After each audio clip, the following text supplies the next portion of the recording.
Welcome to the Katie Wellness Show, where you get the tools, knowledge, and inspiration you need to transform your health and wellness, body, mind, and spirit. You'll learn holistic and practical wellness strategies that empower you to reclaim your health and fully step into your power. You belong here as you learn to tap into your intuition to support your body every step of the way. Let go of what's no longer serving you and teach these tools and strategies to your family to raise emotionally and physically resilient children. Welcome back to the Katie Wellness Show. I am your host, Lindsey Katie. And before we get too far down, before we get started too far in the podcast, I just wanted to make a really exciting announcement. In January, I am hosting a free webinar for you to learn about emotional processing. I will talk about the benefits of emotional processing, and everyone who attends the webinar, one person will receive a free processing session. So if you've heard me talk about emotional processing on my podcast or on Instagram here, and you are wondering what is a process? Why would I need it? You are definitely going to want to come to this webinar. So it will be on the second Wednesday of the month. So that will be January 8th. And I will, there is a link in my bio, but I am also going to include the link in the comments below after this live is posted. So if you are on my podcast, check the show notes. If you are on Instagram Live, check the comments below for the link to register for that. You will need to pre-register. And if you invite a friend, you have more chances of receiving the free process. It really is just a chance for me to connect with you and show you the amazing, incredible physical and emotional and spiritual benefits of emotional processing. So if that is something that you're interested in, be sure to check out the comments or the show notes. And I hope to see you there. It will be a virtual class, so it will be taught over Zoom. And you can join with your screen on or screen off. You can be anonymous if you would like to just kind of hang out and see what it's like, or if you want to be more involved. I really hope to see you there. All right, now we're going to talk a little bit more about Christmas. Christmas is coming. It's in less than a week. And maybe I'm a little late in posting this, but I hope that as you're finishing up last minute gift wrappings, as you're planning Christmas Eve dinner or Christmas dinner, however your family chooses to celebrate that, I hope that you can find some enjoyment and some encouragement in listening to this podcast. In the past, Christmas has been a struggle for me, not because I don't love Jesus. I love Christmas. I love the reason for the season. I love the lights and the decorations, and even Santa Claus has a very special place in my heart. I was one of Santa's helpers growing up, and it was always a very special time for me and my family. I grew up serving people in my community as a family. We helped with the Sub for Santa program in the town that I was growing up in. So Christmas itself has always been really meaningful to me. The reason that I struggled was, especially the last couple of years, is because I was having a hard time with the commercialism and the consumerism and the unrealistic expectations surrounding Christmas. And if you have felt this way or are currently feeling this way, I just want to offer you some encouragement in today's episode that keep searching for that meaning. I think back to Cindy Lou Who, right? She's trying to find meaning in Christmas. And at some point, we kind of all go through this questioning, and we go through, what what does make Christmas meaningful to me? What can I be doing to minimize the overwhelm and really truly find the meaning of Christmas for me? And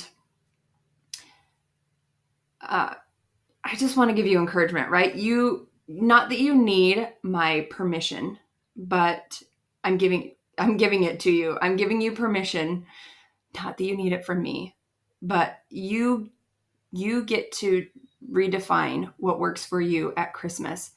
And if there are unrealistic expectations placed upon you, to make Christmas magical and to be at all the Christmas events and to do all the things and to get all the gifts, and if you're telling yourself that you have to get your kids the most expensive gift and everything that they're ever asking for, or they won't be happy with you at Christmas, or they won't love you anymore, I just want to encourage you. Those thoughts are not helpful. And I want to challenge you. Look at those thoughts. Are they really helpful? Is it really true? Or do you remember and your children remember the memories and the connection? You as an adult, do you look back at Christmases past and remember all the presents that you ever opened? Or do you remember the memories?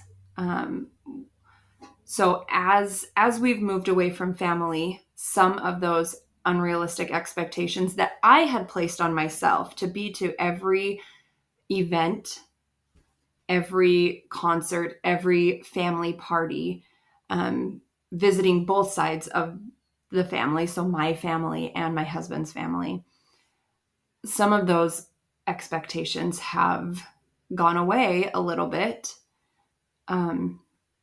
We have been able to more easily redefine Christmas and what is important to us.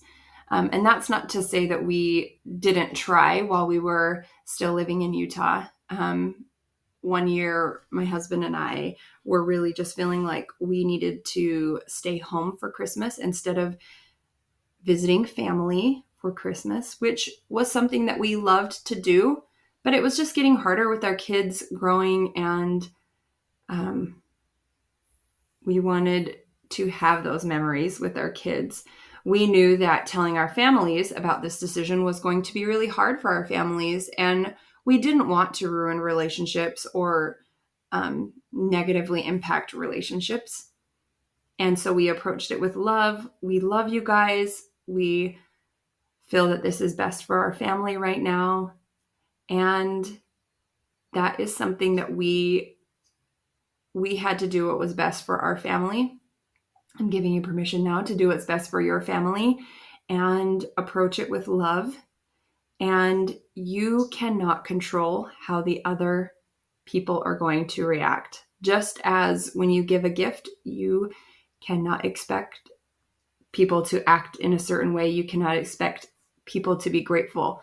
All you can do is control where your love, where the gift, where the message is coming from. And if you're coming from a place of love and really trying to honor what you feel is best for your family, that is all that you can control. And for a really long time, this was hard for me to accept. I have very much, I'm not sure if it's oldest child syndrome or if it was just my own perception of the world, but I had this programming within me to make everyone happy, right? Like I was very much a people pleaser. I knew that other people were watching me and that I needed to set a good example.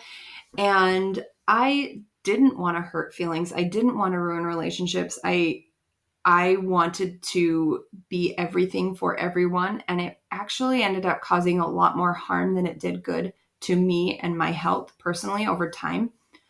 And it really wasn't serving my family because I was giving so much to everyone else that I couldn't really give to my family.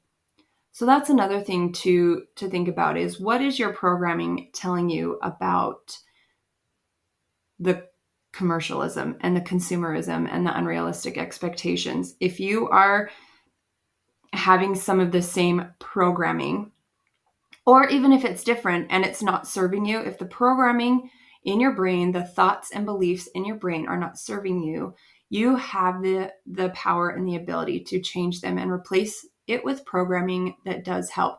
This is one reason why I love emotional processing so much. Also, another reason why I think it's so important for me to do these webinars, the announcement that I made at the beginning of the podcast, I want to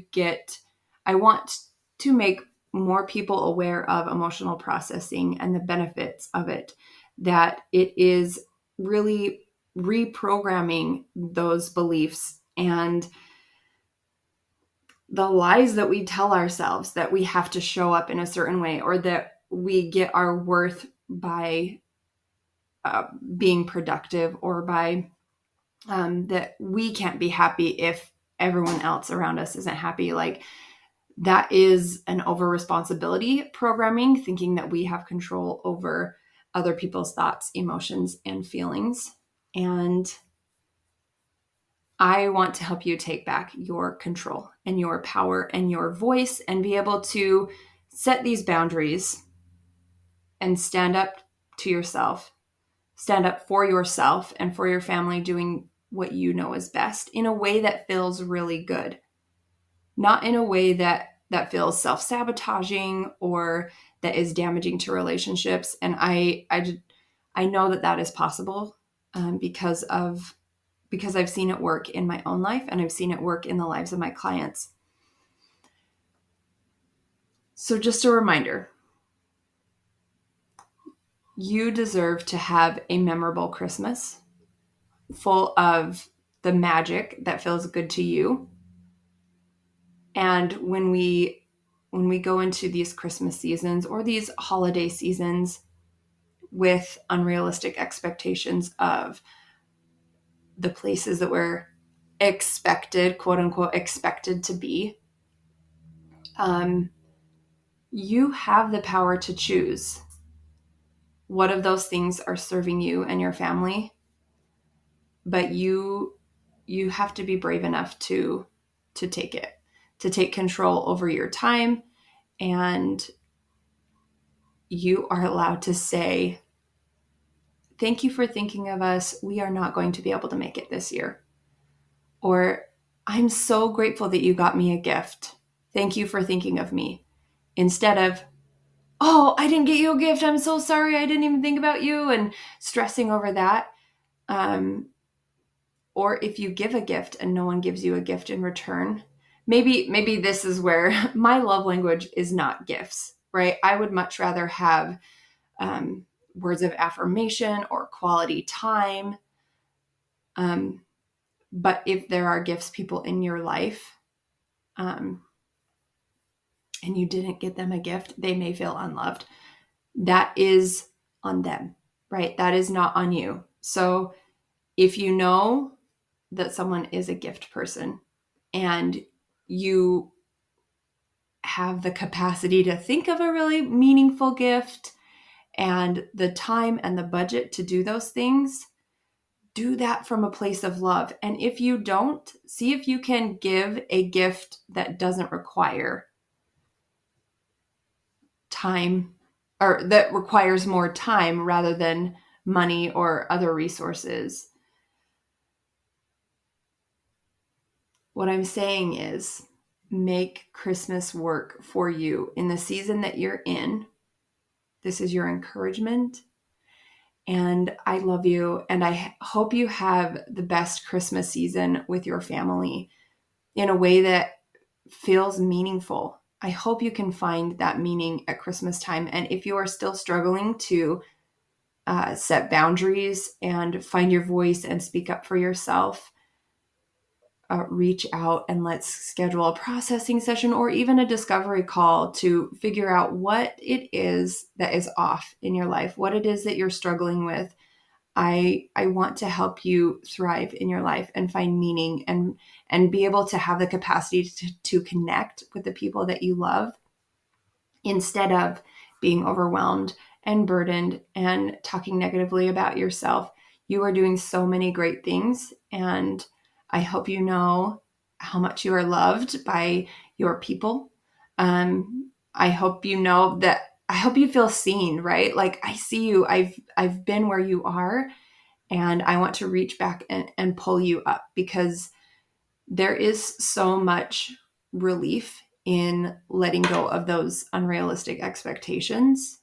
And there is so much joy in finding your own voice and doing what feels really good to you. Thank you for joining me today. And I look forward to talking to you in the new year. There's going to be a break on the podcast for a little while, just a couple of weeks, right, to get through the holidays and to get through Christmas. I really want you to enjoy time with your family. Hopefully this podcast was helpful today, and we will see you in 2025. Don't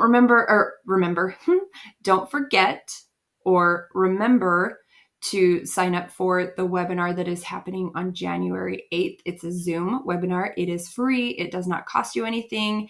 And every person in attendance has a chance to receive a free processing session from me. I will see you in the new year. Have a great day.